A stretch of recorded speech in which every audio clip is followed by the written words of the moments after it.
Tema kita adalah siapa yang mengkudeta siapa. Kudeta itu dari bahasa Prancis, coup d'etat. Ya. Terus di Indonesia kan jadi kudeta. Nah, kudeta itu artinya menjatuhkan pemerintahan yang sah.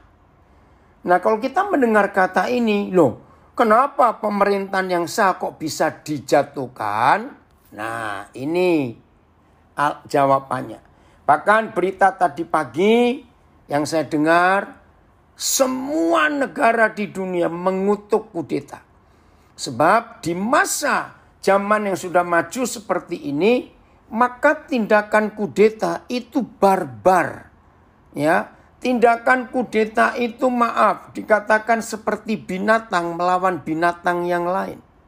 Nah, seharusnya dalam hidup manusia, dalam pemerintahan zaman modern ini tidak boleh ada kata kudeta. Ya, karena semua kita sudah bermartabat. Semua kita sudah memiliki ya sikap-sikap manusia yang nilainya jauh lebih tinggi daripada binatang, Nah, maka itu tema kita, saya pakai kata siapa mengkudeta siapa. Saudara, izinkan saya mengatakan kalimat ini.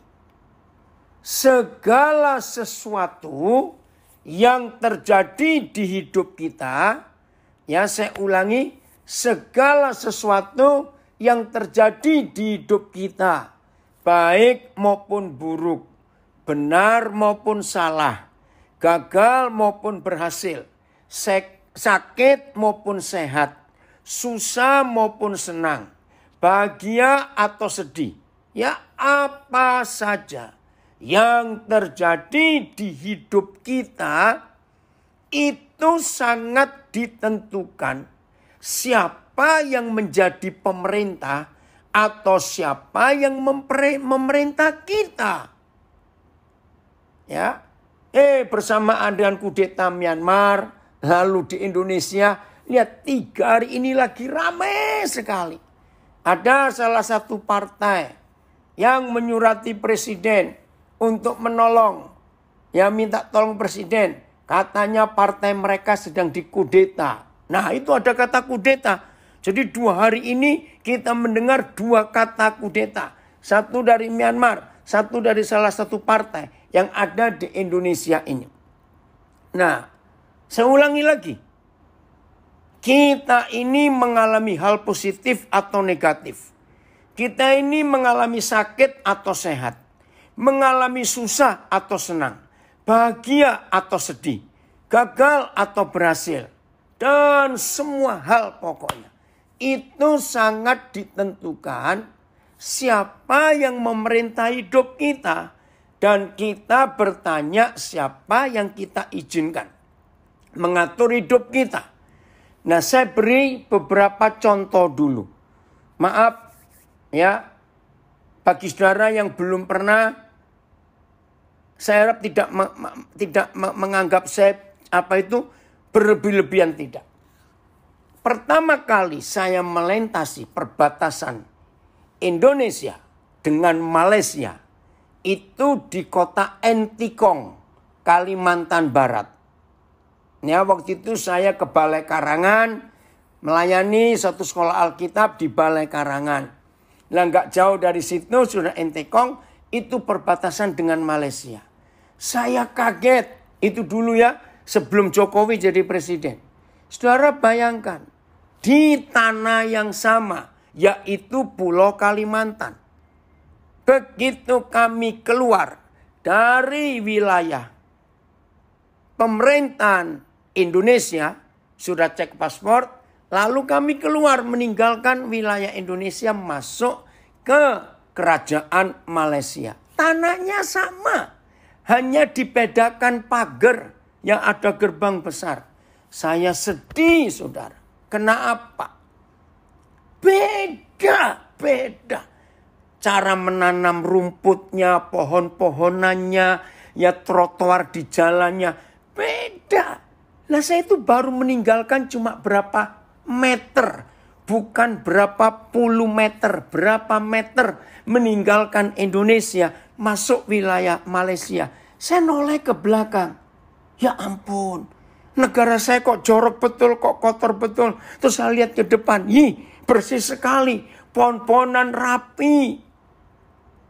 Itu pertama kali saya masuk ke satu negara dari Indonesia di satu perbatasan. Lalu yang kedua, saya meninggalkan Jayapura, ya, menuju kota terakhir perbatasan dengan Papua Nugini. Nah, di situ ada perbatasannya antara pemerintahan, itu satu pulau. Papua dan Papua Nugini itu satu pulau. Saya melihat hal yang sama. Maaf, orangnya sama-sama hitam, sama-sama keriting. Kenapa beda? Melihat Papua Nugini, saya noleh ke belakang, cuma jalan jarak berapa meter. Bayangkan. Lalu saya ke beberapa negara yang ada perbatasan. Dulu Jerman Barat dengan Jerman Timur masih terpisah. Sama, satu bahasa malahan. Jerman Barat dengan Jerman Timur bahasanya sama satu, yaitu bahasa Jerman. Tapi beda suasananya, situasinya, bangunan-bangunannya beda. Nah, saya harap saudara punya gambaran. Mengapa bisa beda di tanah yang sama cuma dibatasi pagar kawat berduri atau dinding, terserah. Negara itu mau pakai batas apa. Kenapa beda? Nah, di situ saya belajar. Ternyata siapa yang kita beri hak untuk memimpin, mengatur, menguasai, memerintah hidup kita. Itu yang menentukan. Maaf, kemarin ada berita yang lucu dan ini sudah berkali-kali terjadi. Saya nggak cerita di lapas mana. Diketahui ada penyelundupan sabu-sabu. Dimasukkan di dalam sedotan plastik yang kecil. Lalu dimasukkan ke dalam pisang sale. Itu kemarin kejadiannya, beritanya. Berarti peristiwanya berapa yang lalu. Ada saja. Pernah dengar ada penyelundupan barang haram itu lewat tahu goreng. Ya enggak lewat kangkung. Batang kangkung yang gede dimasukin sedotan. Dan di dalam kan sama-sama hijau enggak lihat.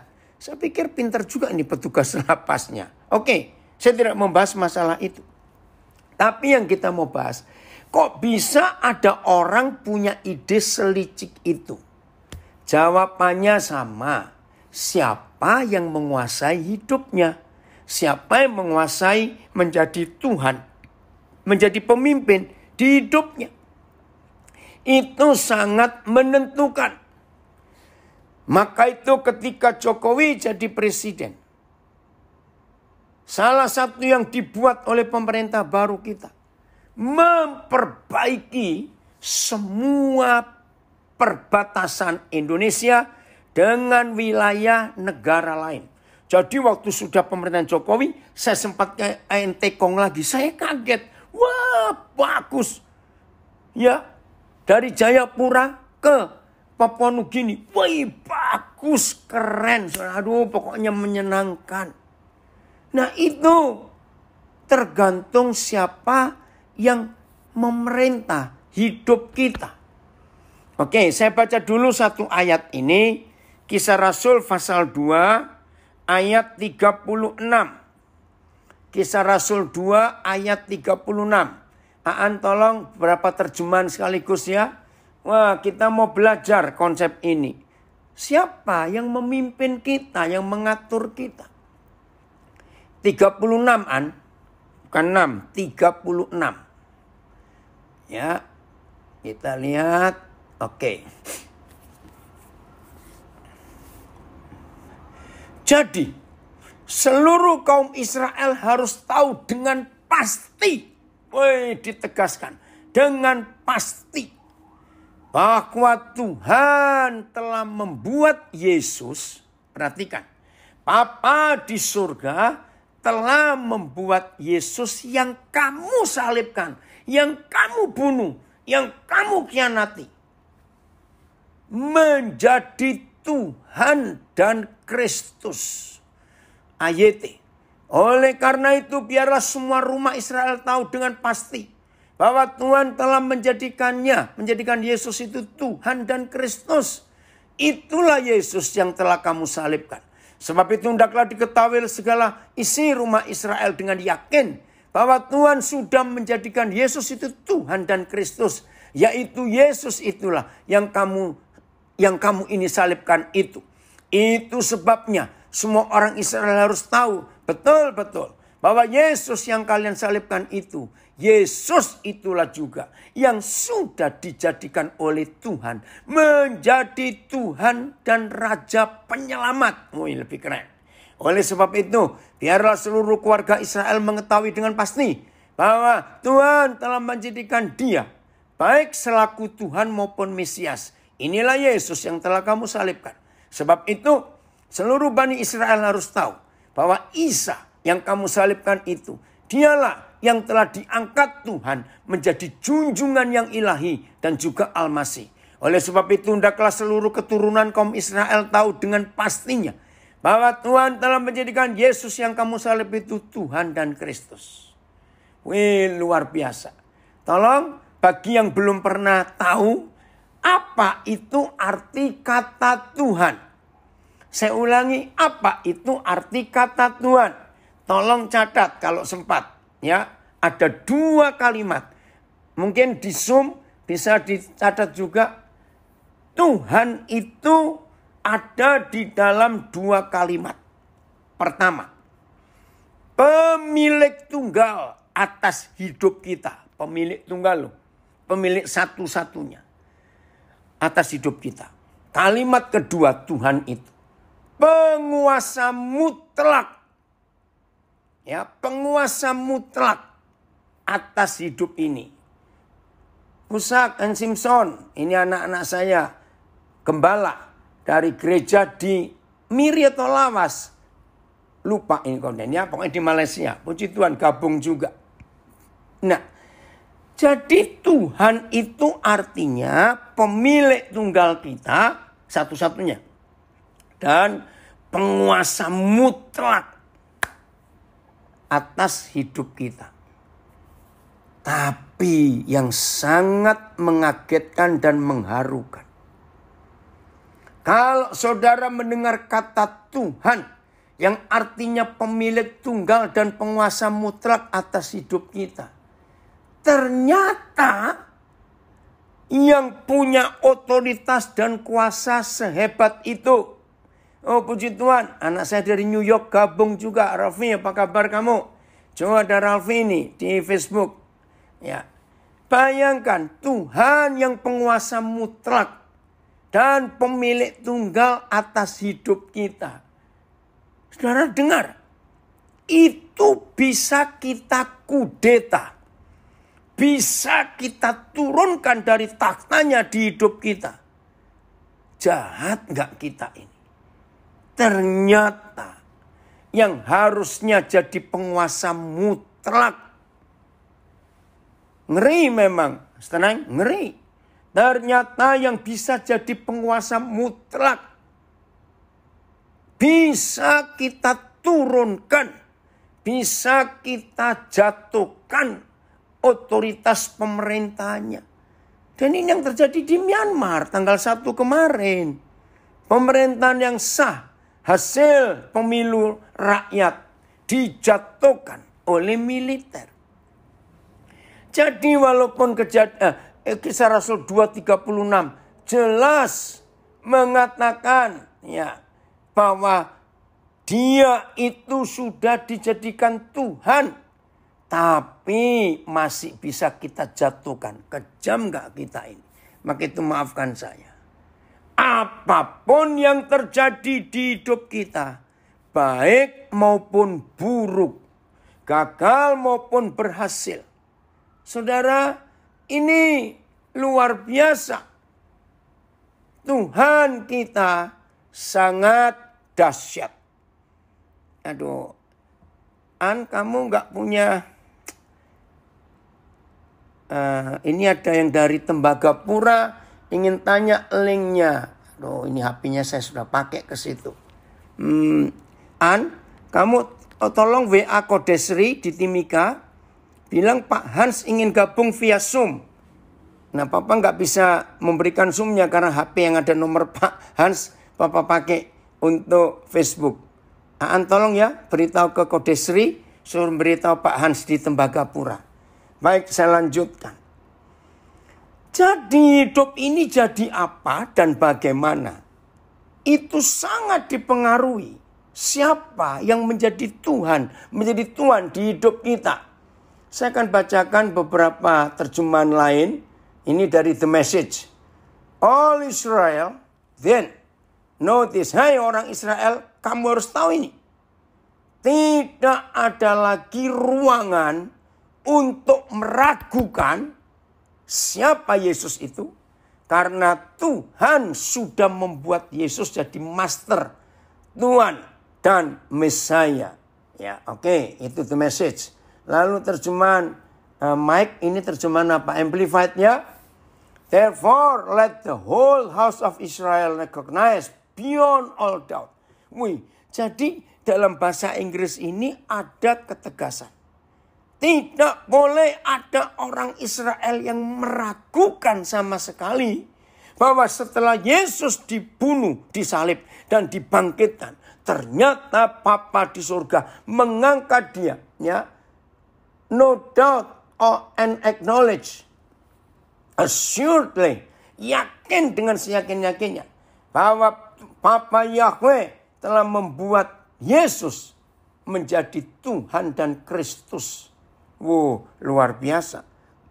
Jadi tidak boleh kita ragukan. Maka itu saudara, dalam hidup ini selalu kita tanyakan.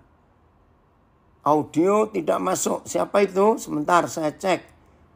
Audio yang di mana tidak masuk? Oh, yang di gereja pembaruan. Siapa bisa menolong? Ya, saya nggak tahu ini. Gereja pembaruan katanya audionya tidak masuk. Tolong dibantu. Baik, saya lanjutkan saudara. Nah, ini. Oh, itu ada tulisan call over apa? Sudah dijelaskan ya, yang di gereja pembaruan. Saudara, saya ulangi lagi. Tuhan tolong kami untuk kami bisa mengerti ini. Walaupun kita menyebut dia Tuhan, walaupun kita menempatkan dia sebagai Tuhan, walaupun kita mengakui dia, Yesus engkau Tuhan, Yesus engkau Tuhan. Saudara, ternyata di tangan kita manusia yang Tuhan itu bisa dijatuhkan. Ketika kita mengkudeta dia untuk turun dari takhta di hidup ini. Saya ngeri melihat ini. Tolong ya yang sedang belajar bersama-sama dengan tema ini. Kalau saudara bertemu dengan rekan-rekan, dengan teman, dengan keluarga, dengan saudara yang hidupnya penuh dengan keluhan, hidupnya penuh dengan omelan, hidupnya penuh dengan keluh kesah. Langsung nasehatkan hari ini. Coba kamu cek siapa yang jadi Tuhan di hidupmu. Saudara, maaf saya nggak sebut agama apa itu, mudah-mudahan semua kita tahu. Di dunia ini ada begitu banyak agama, sangat banyak. Masing-masing kita bisa mendirikan agama baru, tergantung maunya bagaimana, maaf. Tapi ada satu agama yang saya belajar unik. Agama ini melihat apa saja, itu disembah dan jadi Tuhan. Apa saja, mau meja, mau kursi, mau botol, mau foto, ya mau bangunan, mau apa saja, batu. Bahkan kalau ada binatang yang mereka anggap, wih ini suci, disembah jadi Tuhan. Nah, mengapa ada agama seperti itu?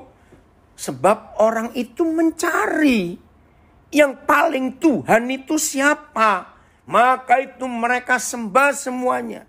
Untuk mencari siapa yang paling Tuhan. Saya harap kalimat ini dimengerti. Yang paling Tuhan. Karena begitu banyaknya. Ya, ngeri sekali. Kalau kita melihat fakta ini. Maka itu saudara dalam hidup kita. Harus tahu siapa yang kita jadikan Tuhan. Jangan lupa Tuhan itu pemilik tunggal. Selalu tanya siapa pemilik tunggal hidup kita. Saya beri berapa contoh.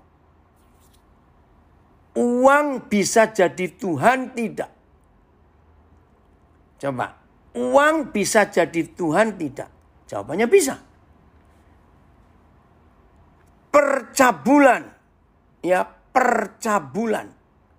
Mikirnya seks melulu. Itu bisa jadi Tuhan. Maaf. Perjinan bisa jadi Tuhan. Pelacuran bisa jadi Tuhan. Narkoba bisa jadi Tuhan. Bisnis, usaha bisa jadi Tuhan. Mobil bisa jadi Tuhan, jadi berhala.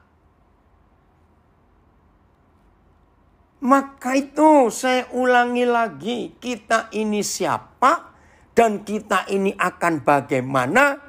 Itu sangat ditentukan siapa yang kita tuhankan di hidup ini. Saya beri contoh lagi. Kalau seorang suami, ya dalam tanda kutip ya, yang diutamakan. Nah sekarang saya ganti supaya lebih jelas. Tuhan itu adalah sesuatu atau seseorang. Karena orang pun bisa jadi Tuhan. Saya ulangi, Tuhan itu adalah sesuatu atau seseorang yang ditinggikan, dijunjung lebih tinggi dari apapun juga. Nah sekarang saya tanya. Kalau ada seorang suami, mamanya, ibunya, itu jadi junjungannya. Sangat diidolakan. Karena memang sejak kecil, mungkin waktu suami ini masih jadi anak-anak. Dia nggak punya papa. Tapi mamanya luar biasa. Kerja keras, banting tulang. Dia ingat penderitaan mamanya sejak dia masih kecil. Maka sampai dia dewasa. Dia selalu menghormati mamanya. Lebih daripada apapun. Nggak apa-apa. Itu wajib. Anak berterima kasih kepada mamanya. Tapi kalau dia sudah menikah. Maka posisi mamanya harus diganti. Yaitu istrinya. Ya, saya ulangi lagi. Setelah menikah, maka mamanya harus digeser. Tempat mamanya diberikan kepada istrinya. Maka itu pertanyaan saya. Ya, apa yang terjadi pada seorang suami kalau dia lebih menghormati ibunya daripada istrinya? Wih, ini keluarga pasti menderita, saudara. Karena suami ini dikit-dikit bicara, kamu kok nggak kayak mamaku? Harusnya kamu tuh seperti ibuku dong. Wih, kalau dia masak, berarti dia merendahkan istrinya. Terus setelah istrinya melahirkan anak-anaknya, dia ngomong lagi, loh, dulu mamaku kalau ngerawat anak nggak kayak kamu loh. Dengar saudara, betapa menderitanya si istri karena selalu dibandingkan dengan ibu kandungnya. Yaitu mertuanya, mama mertuanya. Maka rumah tangga seperti itu akan hancur. Jadi kita harus tahu siapa yang jadi Tuhan di hidup kita. Saudara, paling gampang ya untuk ngecek siapa Tuhan di hidup kita. Mulai dari ujung kepala. Satu-satu turun ya otak kita. di otak kita ini Tuhan itu siapa? Ini yang luar biasa loh saudara. Saya juga belajar kaget. Ada hamba Tuhan, ada orang Kristen, ya. Hatinya itu Tuhan Yesus. Jelas, hatinya itu Tuhan Yesus. Tapi pikirannya nggak ada Tuhan Yesus. Lalu hamba Tuhan seperti ini hidupnya akan jadi apa? Khawatir, takut, sedih, frustrasi, kecewa. Karena Tuhan yang di pikirannya beda dengan Tuhan yang di hatinya. Tuhan yang di pikirannya isinya tuduhan, ketakutan, kekhawatiran, jangan-jangan, pikiran percabulan, dan macam-macam. Jadi saya menemukan Yesus bisa jadi Tuhan di hati kita. Tapi belum tentu Yesus jadi Tuhan di pikiran kita. Maka itu cek. Siapa yang mengontrol pikiran kita? Itulah Tuhan kita. Kalau saudara mengizinkan ketakutan mengontrol pikiranmu, maka Tuhanmu namanya ketakutan. Tuduhan, khawatir. Jangan bodoh. Saya juga kaget waktu Roh Kudus menyadarkan ini. Oh, bisa begitu, bisa. Turun dari pikiran ke mata. Siapa yang mengatur apa saja yang harus kita lihat? Itu Tuhan kita. Maaf. Pernah dengar kata mata keranjang? Maaf ini. Nah, mata keranjang itu nggak harus cowok lihat cewek, cewek lihat cowok. Tidak. Mata keranjang itu nggak punya fokus satu. Jadi fokusnya banyak. Nggak harus tentang seks. Tidak harus. Puji Tuhan di Facebook ada yang ngaku. Oh, saya tobat Pak. Itu saya. Ayo hari ini semua kita bertobat. Nah, mata keranjang lagi sekali tidak harus dengan masalah seks. Ada orang mata keranjangnya sepatu. Kalau lihat ada sepatu rasanya pengen beli. Padahal sepatunya sudah 300 pasang di rumah. Kaki cuma 2. Bukan kelabang kaki 1000. Mau beli sepatu berapa banyak. Nah, maka itu. Siapa yang jadi Tuhan di mata kita? Yang masih mata keranjang. Jadi ingat mata keranjang gak harus soal seks. Macam-macam. Gak tahan. Kalau lihat sesuatu. Ada orang yang hobinya jam tangan. Sampai punya koleksi ratusan jam tangan. Saya sampai kaget. Tanganmu cuma 2. Iya betul gak fokus mata keranjang itu. Tanganmu cuma 2, jam tanganmu ratusan. Ayo, siapa mau pakai jam tangan kiri kanan sekaligus? Ayo, siapa mau pakai jam tangan kiri kanan sekaligus? Nanti orang ngomong apa? Gila itu orang. Ya, nah maka itu suara mata ini loh. Siapa jadi Tuhan di hidup kita? Turun ke mulut. Sama. Orang tukang gosip. Tahu gosip ya? Mulut ember itu loh istilah zaman sekarang. Itu karena Tuhannya ya gosip di mulutnya. Senang cari apa saja. Betul, ini anak saya dari Taipei. Betul, keinginan mata itu bahaya. Belajar untuk berkata cukup. Makasih Popo, anak saya dari Taipei. Ya, siapa yang menguasai mulut kita? Kenapa pemazmur berkata, Tuhan berilah penunggu pada mulutku. Supaya aku berkata benar. Wih, luar biasa. Yang berikutnya. Siapa Tuhan di telinga kita? Wih, sejak corona ini, COVID-19 saudara. Banyak orang sehat langsung sakit bukan karena virus corona. Karena kupingnya terlalu tipis dengar hoaks-hoaksnya corona. Semua berita, Pastor Tony, Muhammad Tony Bastaman. Ton, coba lihat itu saudara-saudaramu dari beberapa LP. Gabung Ton, ada 9. Nah saudara, itu yang di Zoom masuk. Nah, Jo, ada Pastor Tony, Muhammad Tony Bastaman. Dari agama lain. Jahat dulu. Tapi Tuhan selamatkan, sekarang jadi hamba Tuhan hebat di San Francisco. Seneng Ton? Salam buat istrimu. Ya, oh Pak Marquez, baru tadi kami tanya. Ini Pak Marquez yang tadi kita diskusikan, hamba Tuhan dari Timor Leste. Ya. Nah, siapa yang jadi Tuhan di telinga kita? Jangan semua berita. Aduh, ini ada yang tanya, bolehkah bercerita ke mertua tentang kelemahan suami? Tidak boleh.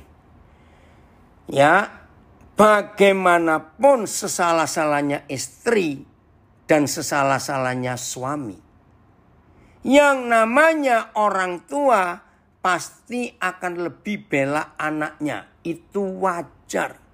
Nah, jadi menantu perempuan jangan menceritakan tentang keadaan suami kepada mertuamu. Namanya mama, sesalah-salahnya anak dan sesalah-salahnya menantu. Pasti ada unsur untuk lebih membela anaknya. Dan itu wajar. Kita nggak bisa salahkan itu. Maka itu kalau sudah menikah, orang tua itu orang luar. Yang disebut keluarga cuma suami istri dan anak-anak. Ya, catat itu. Jadi nggak boleh. Ini ada yang tanya di Facebook. Ceritakan kepada gembalanya, kepada mentornya, kepada pembimbingnya. Jadi tolong cek siapa yang jadi Tuhan di telinga kita. Hobi kita dengar apa? Tukang gosip. Aduh, tukang gosip selalu ingin cari berita gosip. Nah, tuannya gosip. Oh, ada yang tanya.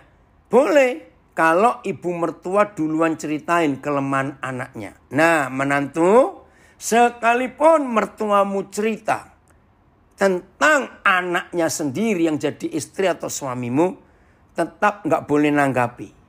Ya, ngomong, maaf ya ma, coba mama cari orang yang mama percayai untuk mengingatkan anak itu, anakmu itu. Jangan ke saya, pasti tidak netral. Ya, maka itu harus cari orang ketiga. Oke ya, lanjut. Ini hukum yang luar biasa, saudara, yang Tuhan percayakan buat kita semuanya. Turun ke dalam hati kita. Pikiran sudah, mata sudah, telinga sudah, mulut sudah. Sekarang ke hati. Siapa yang ada di hati kita? Ingat firman ini. Sebab di mana ada hartamu, di situ ada hatimu. Nah, menurut kata Tuhan Yesus ini, satu-satunya kekuatan yang bisa mengkudeta ketuhanan Yesus di hidup kita. Tolong perhatikan. Satu-satunya kuasa yang bisa mengkudeta Yesus di hati kita. Nomor satu itu uang, saudara. Uang. Ngeri sekali. Itu kekuatan yang ngeri. Maka itu Tuhan Yesus berkata, sebab di mana ada hartamu, di situ ada hatimu. Jadi kalau saudara menuhankan uang, maka Tuhanmu adalah uang. Siapa dalam hatimu? Itu yang kita harus ketahui. Ada komen di Facebook. Kisah Rasul 2:36 baru saya tahu pencerahannya. Bahwa Tuhan itu banyak sekali. Uang, percabulan dan lain-lain. Tapi pagi ini firman-Nya mengoreksi hati kita.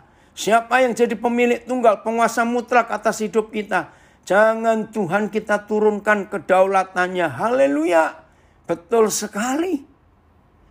Tetap jadikan Yesus yang adalah segala-galanya dalam hidup ini. Bukan yang lain-lain lagi. Dan terus kita periksa seluruh hidup kita. Siapa Tuhan di hidup kita ini? Karena itu akan terjadi hal yang mutlak atas hidup ini. Saudara, inilah Tuhan kita yang luar biasa. Oh, terima kasih. Berbahagialah setiap kita. Kalau saudara tetap mengizinkan Yesus itu Tuhan atas hidup ini. Jadi kita harus tahu siapa yang kita tuhankan di hidup ini. Dan itu harus kita cek, kita harus periksa setiap hari di hidup kita. Setiap hari. Bahkan setiap saat. Karena tiba-tiba saja kita bisa dikudeta.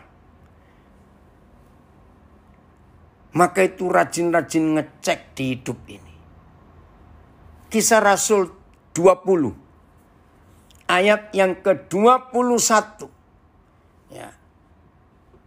Kisah Rasul 20 ayat 31. Ya. Ini ada komen bagus. Ya. Ternyata kita sering secara tidak sadar berusaha mengkudeta Tuhan dalam hidup kita sendiri dengan berbagai alasan. Betul. Ini mengerikan. Kisah Rasul, maaf. 20. Ya, oke, nanti Pak Filipus saya akan bahas. Bukan 31-an, sebentar. Ya, 21. Saya salah tadi ya. Kisah 20 ayat 21. Bukan 3. Ya, terima kasih. Langsung aja satu terjemahan karena agak panjang pembacaannya ini. Ya, Kisah Rasul 20 mulai ayat 21. Ini kesaksian Rasul Paulus. Saya salah tadi nyebut ayat 31 pada 21. Aku senantiasa.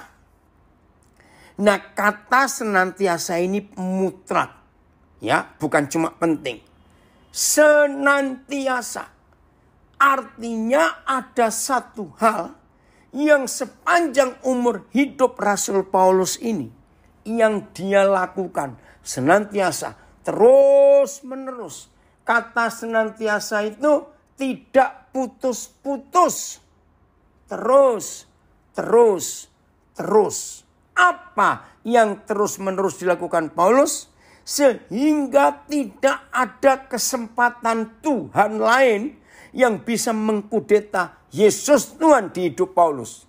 Maka itu kata senantiasa ini penting untuk kita pelajari. Siapa yang senantiasa ngatur, ngontrol, menguasai, nyetir, memerintah, mempengaruhi hidup saudara dan hidup saya. Temukan di dalam senantiasa ini ada siapa. Orang yang senantiasa mikir narkoba, mikir percabulan, mikir duit. Pokoknya senantiasa duit, narkoba, seks. Terus begitu. Yaitu Tuhannya. Puji Tuhan. Senantiasa. Aku senantiasa bersaksi kepada orang-orang Yahudi, orang-orang Yunani. Supaya mereka bertobat kepada Tuhan. Dan percaya kepada Tuhan kita, Yesus Kristus. Luar biasa. Ini saya beri kesaksian. Aduh Tuhan terima kasih. Hari Sabtu yang lalu, saya dari Nabire ke Jakarta. Karena hari Sabtu ada pemberkatan nikah di Ciawi. Ya sudah, saya melayani. Saudara, nah setelah saya nggak bisa ikut makan siang bersama mereka. Karena saya juga masih mengajar lagi. Nah selesai 3:30 sore. Saya belum makan dari pagi. Karena saya berangkat pagi-pagi dari Jakarta. Ya. Nah terus saya tanya kepada satpam. Yang di tempat pernikahan itu. Mana ya? Maafin saya cuma cerita. Saya tanya, di mana ya warung sate yang enak? Dia sebut namanya Haji Kadir. Dia bilang deket situ. Lah deket ini sudah jalan agak jauh. Kok nggak ketemu-ketemu? Nah, saya sewa mobil dari Jakarta untuk nunggu pulang balik. Nah, supir ini telaten. Cobalah Pak, maju lagi sedikit. Karena kok nggak ketemu-ketemu. Saya sudah putus asa. Udahlah cari yang lain aja.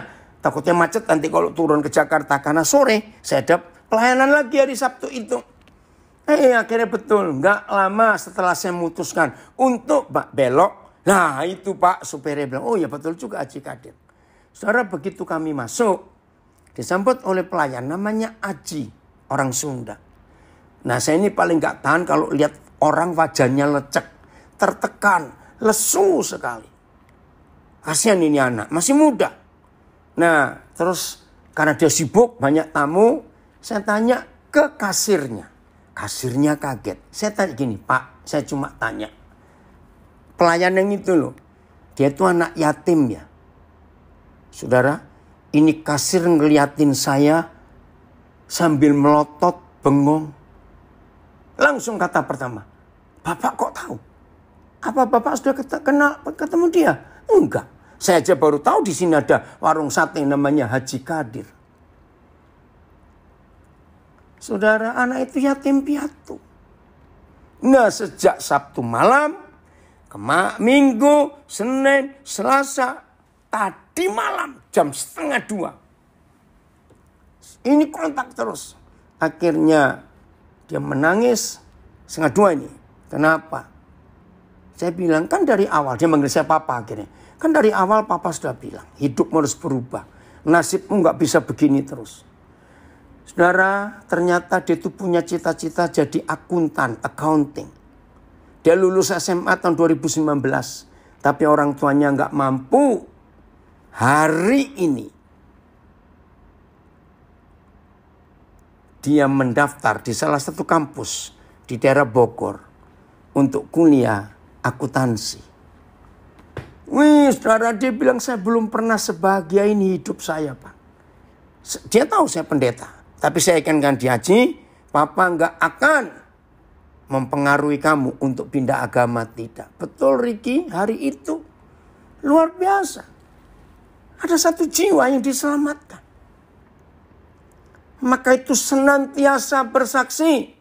Ya. Termasuk mungkin hobi. Salah satu berala, Amang. Betul. Hobi itu jadi berala. Ya. Saya baca terjemahan The Message. Urging Jews and Greeks alike to a radical life change before God and equally radical trust in our Master Jesus. Gini terjemahnya. Mendesak melakukan sesuatu untuk meyakinkan orang-orang Yahudi dan orang-orang Yunani. Hidup radikal, perubahan hidup yang radikal di hadapan Tuhan. Dan menjadi sama radikalnya untuk mempercayai Master kita, Tuhan kita Yesus. Terima kasih Ricky untuk itu. Ya, ini ada yang beri kesaksian saya. Belum lama terjadi tentang masalah adik saya dengan istrinya. Kelakuan adik saya parah sekali. Tapi ada untungnya. Karena istrinya info ke saya dulu. Karena kalau langsung ke ortu takut terimanya lain. Dan saya pun punya takut. Oke, baik, ini kesaksian yang hebatnya. Akhirnya saya yang klarifikasi masalah itu. Sampai imbasnya besar sekali. Namun saya percaya ortu saya bisa terima. Kalau saya bicara, puji Tuhan, masalah selesai. Nah, dengan nikmat Tuhan. Jadi saudara, apa yang senantiasa kita lakukan dalam hidup ini? Yang rutin, yang terus menerus. Saya ulangi 21. Aku senantiasa bersaksi kepada orang-orang Yahudi dan orang-orang Yunani. Supaya mereka bertobat kepada Tuhan. Dan percaya kepada Tuhan kita Yesus Kristus senantiasa. Ayat 22. Tetapi sekarang tidak ada cara lain. Kisah Rasul 20 ayat 22 inilah satu-satunya cara yang paling hebat. Saya ulangi, satu-satunya cara yang paling hebat. Siapa yang kita jadikan Tuhan di hidup ini? Yaitu, kalau saudara dan saya hari ini hidup seperti Paulus hidup. Ayat 22, maafkan saya. Kalau semua kita menjadikan Yesus itu Tuhan, pemilik tunggal, penguasa mutlak atas hidup kita, ampuni saya. Jangan ada yang tersinggung. Kalau saudara dan saya hari ini memutuskan Tuhan cuma satu buat hidup ini, yaitu Yesus Kristus. Tidak yang lain. Kalau ini keputusan kita, catat dan yakinkan, penjara akan berubah jadi mall. Penjara akan jadi tempat permainan anak-anak. Penjara akan kosong, berubah fungsi. Karena gak ada orang lagi berbuat jahat. Karena siapa Tuhan di hidup kita? Oh, ini dahsyat sekali.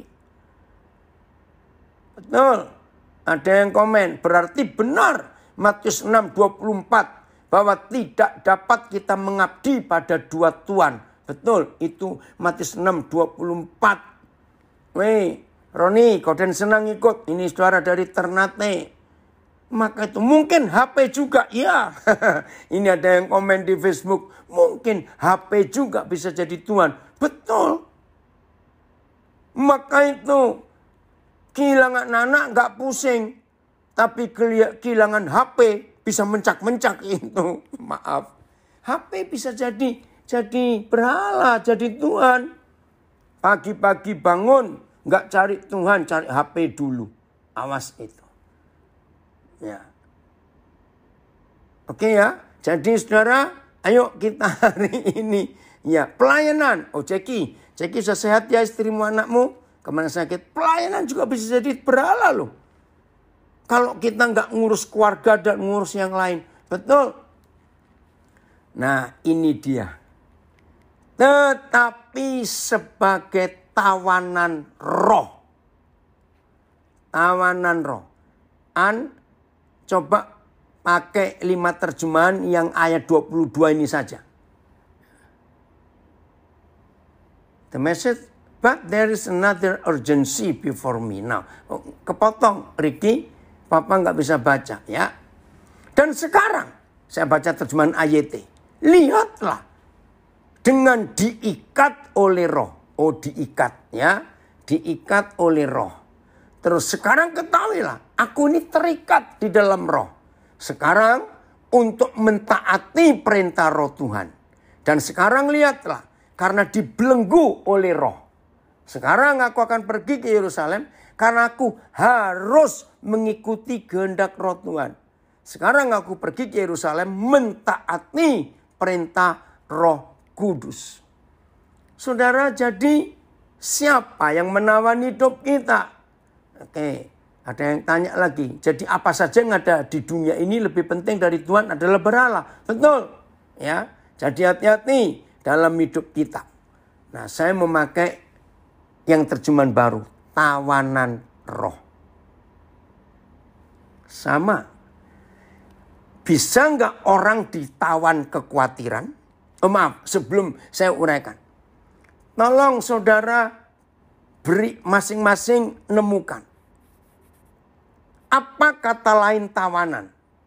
Ya, apa kata lain tawanan? Oh, ini terjemahan message. I feel compelled. Oh, aku merasa didorong, dipaksa, ikut apa maunya roh. Ya, tawanan macam-macam, dibelenggu, ya, diperbudak, boleh pakai kata itu. Diperbudak, dituntun, dikendalikan, diatur, terikat, betul, disetir. Wih, luar biasa. Ini dia. Oh, Ricky, jangan ngomong begitu. Ada yang komen di Zoom. Kalau di LP, HP-nya dititip. Enggak semua. Sandra, terima kasih nak. Ini anak saya Samuel. Manopo. Sandra, betul. Tawanan itu ikatan yang tidak bisa lepas. Betul. Belenggu, ditaklukkan. Senta sudah beritahu Ivan enggak untuk selalu ikut ini. Ya, Papa sudah kontak ini beberapa hari dengan dia. Saudara, luar biasa. Maka itu mari kita tanya.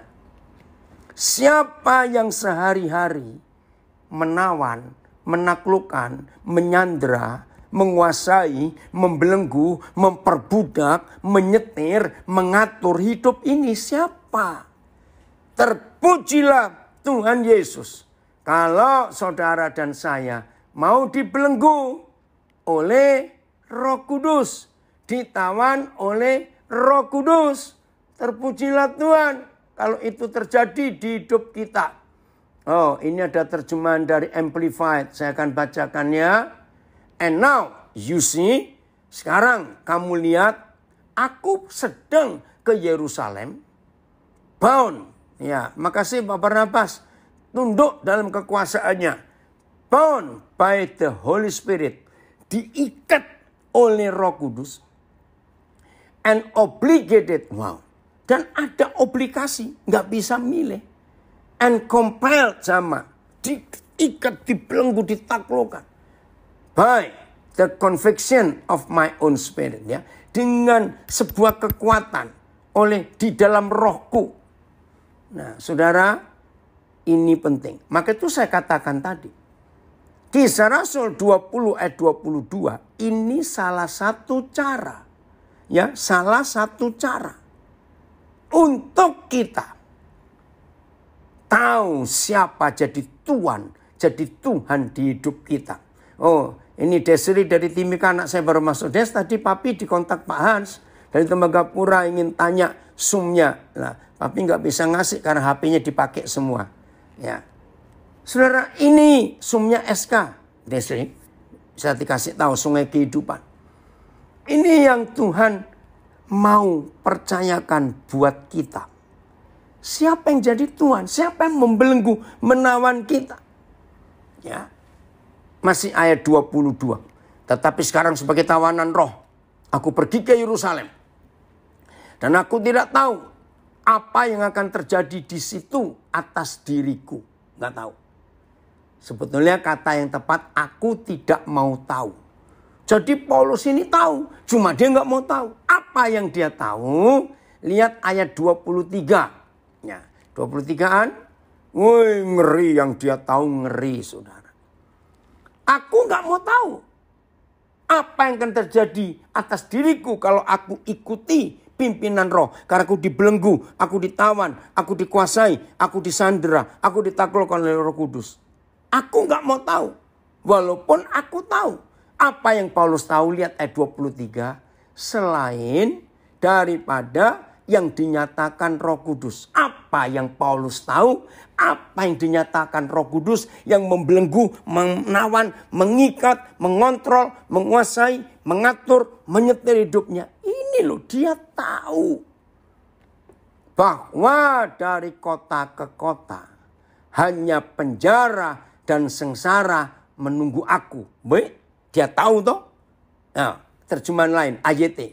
Kecuali bahwa Roh Kudus bersaksi dengan sungguh-sungguh. Roh Kudus memberitahukan aku dengan sungguh-sungguh. Di setiap kota kepadaku bahwa penjara dan siksaan telah menungguku. Ayo jujur, saya aja pertama kali belajar ini masih mikir-mikir. Nah saudara, ingat ada pepatah bahasa Jawa. Koyo ulo marani gepuk. Itu bahasa Jawa. Artinya jangan bodoh seperti ular mendekati orang yang mau mukul. Nah, jangan bodoh. Dia tahu bahwa kalau dia ikuti Roh Kudus yang menanti dia penjara dan siksaan. Aduh. Hanyalah Roh Kudus itu yang menyaksikan aku dari sebuah ke sebuah negeri, menyatakan bahwa pengikat dan sengsara. Saya tahu bahwa di tiap-tiap kota Roh Tuhan sudah dengan tegas memberitahukan kepada saya bahwa saya akan masuk penjara dan akan menderita. Diberitahu loh, masuk penjara dan menderita. Wow, ini luar biasa. Terus BS. Oh sama. MLT. Kecuali bahwa Roh Kudus bersaksi dengan sungguh-sungguh ke seluruh kota sambil mengatakan bahwa belenggu dan kesukaran sedang menunggu aku. Yang aku tahu hanyalah apa yang diberitahukan oleh Roh Tuhan kepadaku di setiap kota yang kusinggahi, yaitu bahwa penjara dan kesusahan menanti aku. Yang ku ketahui hanyalah ini. Dari kota ke kota, Roh Kudus telah memberikan kesaksian kepadaku. Apa kesaksiannya? Aduh, ini kok ganggu sekali gambarnya. Papa nggak bisa baca ini. Yang bawah. Masih ada fotonya Papa ini. Gimana ini? Oh ini dia. Yang ku ketahui hanyalah ini. Dari kota ke kota Roh Kudus telah memberikan kesaksian kepadaku. Dan berkata bahwa penjara dan penderitaan ada lagi menantikan aku. Saya tanya. Kalau orang tahu bahwa kalau kita berangkat menuju kota B. Yang menunggu kita itu cuma penjara dan sengsara. Wajar gak namanya manusia? Ya enggak usah ke situ saja toh. Ngapain? Tapi tidak dengan Paulus. Maka itu saya katakan. Aku enggak mau tahu. Padahal aku tahu. Yang menanti aku kalau aku ke Yerusalem dan ke kota-kota lain. Itu cuma ada 2 hal yang menunggu aku. Penjara, siksaan. Siksaan, penjara. Enggak cuma dari satu kota Yerusalem saja. Dari kota ke kota. Negeri ke negeri. Luar biasa. Ini ada komen. Rasul Paulus sudah dinubuatkan akan mengalami banyak penderitaan ketika memberitakan salib Kristus. Dan Paulus memilih untuk tidak mau tahu. Betul. Walaupun dia tahu. Saya ulangi lagi. Kalau iblis tahu bahwa saudara dan saya hidup itu ditawan, dibelenggu, disandra, dikuasai, ditaklukkan, diperbudak oleh Roh Kudus. Percayalah, setan tidak akan bisa mengkudeta Yesus di hidup kita. Karena setan akan ngomong, percuma ganggu orang itu. Saudara, di samping Paulus ada satu contoh lagi. Sayang kita nggak ada waktu untuk membahas. Ya, ketaatan padahal yang tidak enak, betul. Contoh yang lain lagi, hidup Yusuf. Dia tahu, dia akan menderita, dia tahu. Tapi dia ikut. Ini ada komen di Facebook. Wah, belum sudah diberitahu nanti ada penderitaan. Manusiawi tidak ya. Kalau kita mengurungkan niat untuk maju. Apa seperti Yunus ditelan ikan kalau nggak mau nurut. Sudahlah. Jangan cari alternatif.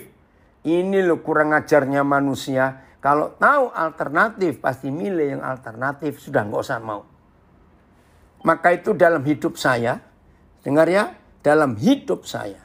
Kalau istilah business management. Ada plan A, plan B. Artinya ada rencana A, rencana B. Selama saya hidup jadi hamba Tuhan, saya tidak pernah punya rencana B.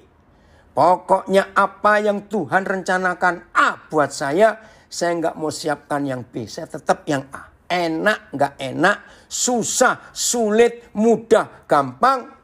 Yang A, rencana Tuhan tetap saya kerjakan. Itu jeleknya manusia. Cari alternatif jauh usah. Ya betul. Just plan A. Siapa ini? RG ya. Oke ya. Bahasa kerennya sekarang gas terus. Jangan kasih kendor. Memberitakan salib Kristus. Wih, gas terus.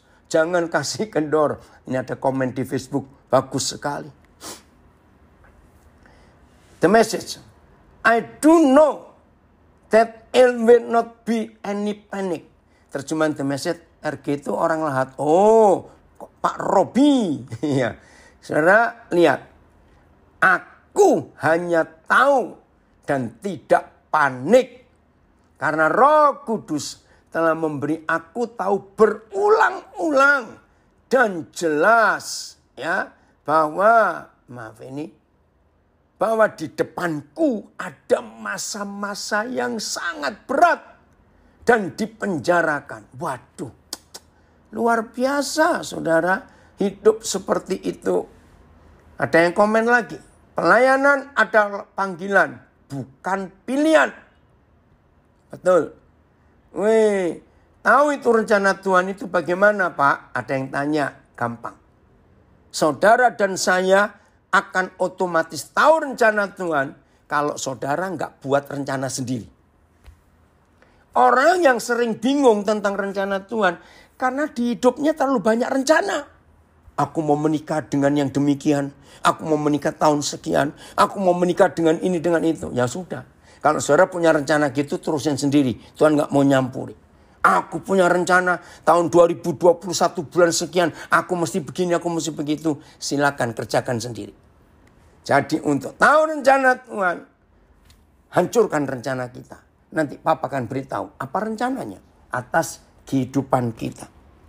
Saudara, inilah betul Pak Barnabas sering ngajuk, penjara sengsara adalah alat untuk memurnikan panggilan dan hidup.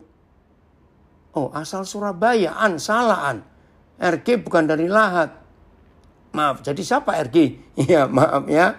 Jadi ayo mulai hari ini saudara, kita betul-betul mau taat kepada apa yang Tuhan rencanakan atas hidup kita. Kalau kita mengizinkan dia bekerja semau-maunya, hebat.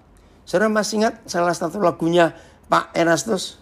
Suka-sukamu Tuhan, suka-sukamu Tuhan. Lagu itu bagus, dinyanyikan enak. Tapi dilakoni ora enak. Ngerti nggak? Dituruti lagu suka-sukamu Tuhan, itu tidak enak. Itu dia. Jadi ayo kita tahu apa yang Tuhan kehendaki. Walaupun tidak enak, lakukan. Jelas ya? Ada yang komen, setuju. Saat kita tahu rencana Tuhan, maka kita tidak punya agenda pribadi. Karena sejatinya yang menjadi rencana kita adalah rencananya. Amin. Ya. Oh, ini ada yang dari Lahat juga. Sampai ini saya nggak tahu. Paulus membayar harga yang mahal buat Tuhan. Walau siksa, penjara, dan menderita. Tetapi Paulus tidak mau tahu akan apa yang ada di depannya. Firman ini amat berat sekali. Apa saya bisa? Pasti bisa. Semuanya saya serahkan pada Tuhan. Apa yang dia mau atas hidup saya. Nah, kalau sudah menyerah, nggak punya plan A, plan B, semuanya plannya Tuhan, pasti bisa. Jadi nggak ada yang sulit kok. Hidup dipimpin Tuhan, dikuasai Roh Kudus, nggak ada yang sulit. Jelas ya saudara, ayat yang terakhir. Jadi siapa yang mau, yang kita izinkan untuk menguasai hidup kita. Ya. Ayat 24, Kisah Rasul 20. Tadi 23 sudah ya. 23, oh belum, 23 sekarang. Oh, 23 tadi apaan? Bapak lupa ini. 23-nya apa tadi? Oh ya, sekarang 24. Lihat ini ayat terakhir. Terima kasih Papa. Tetapi, ada nggak sikap ini di hidup kita? Supaya Yesus yang jadi Tuhan dan Raja atas hidup kita tidak bisa dikudeta oleh siapapun juga. Tetapi aku tidak menghiraukan nyawaku sedikit pun. Oh, ini luar biasa. Namun aku tidak menganggap hidupku berharga bagi diriku sendiri. Wih, aku tidak menganggap hidupku berharga bagi diriku sendiri. Tetapi sekali-kali tiada aku mengindahkan nyawaku berharga kepada diriku. Asalkan aku dapat menyempurnakan jalan tanggunganku dan jawatan yang aku telah peroleh dari Tuhan Yesus. Yaitu hendak menyaksikan Injil dari hal anugerah Tuhan. Tetapi saya tidak peduli dengan hidup saya ini. Asal saya dapat menyelesaikan tugas yang dipercayakan Tuhan Yesus kepada saya. Dan asal saya setia sampai pada akhir hidup saya untuk memberitakan kabar baik itu tentang rahmat Tuhan. Namun, aku tidak membuat pertimbangan apapun. Tidak pula menganggap jiwaku berharga bagi diriku sendiri. Sehingga aku dapat mengakhiri perlombaanku dengan sukacita. Ya. Dan pelayanan yang telah aku terima dari Tuhan Yesus untuk sungguh-sungguh memberi kesaksian Injil anugerah Tuhan.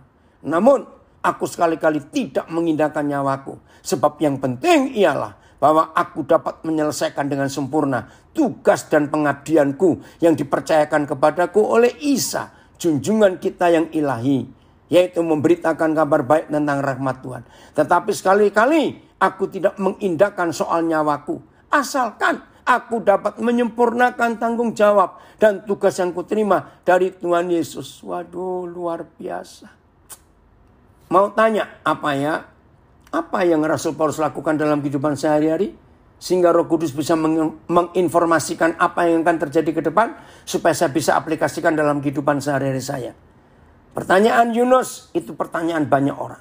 Apa yang apa yang Rasul Paulus lakukan dalam kehidupan sehari-hari. Sehingga Roh Kudus bisa memberi info. Bisa menjadi menawan, membelenggu. Cuma satu Yunus, taat. Kalau Roh Kudus melihat di dalam hidup kita tidak punya pilihan lain, cuma ikut, pasti Roh Kudus akan bicara. Komen dari hamba Tuhan, anak saya di Bali, yes, tidak ada plan A atau B, tetapi hanya plan Roh Kudus. Sekalipun itu sulit dan sukar, yang terpenting kita bisa menyelesaikan pelayanan ini dengan tuntas. Betul. Ya, oh puji Tuhan Vidi. Ya tadi kamu telepon, papi nggak bisa jawab karena sedang Zoom ini. Saya baca terjemahan barunya. Tetapi aku tidak menghiraukan nyawaku sedikit pun. Asal saja aku dapat mencapai garis akhir dan menyelesaikan pelayanan yang ditugaskan oleh Tuhan Yesus kepadaku untuk memberi kesaksian tentang Injil kasih karunia Tuhan. Ya udah.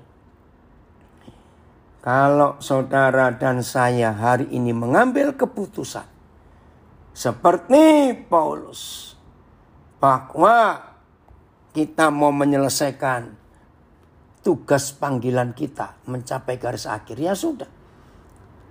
Ini ada memberi tambahan Kolose 1:24. Sekarang aku bersuka cita bahwa aku boleh menderita karena kamu dan menggenapkan dalam dagingku apa yang kurang pada penderitaan Kristus untuk tubuhnya, yaitu jemaat. Kolose 1:24. Puji Tuhan.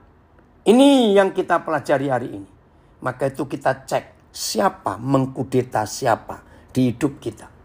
Kalau saudara dan saya bisa mengkudeta si setan, bisa mengkudeta uang, bisa mengkudeta percabulan, bisa mengkudeta kekhawatiran, bisa mengkudeta kebencian, bisa mengkudeta sakit hati, dan semua hal selain Tuhan Yesus yang sedang memerintah di hidup kita, saudara jadi orang berbahagia.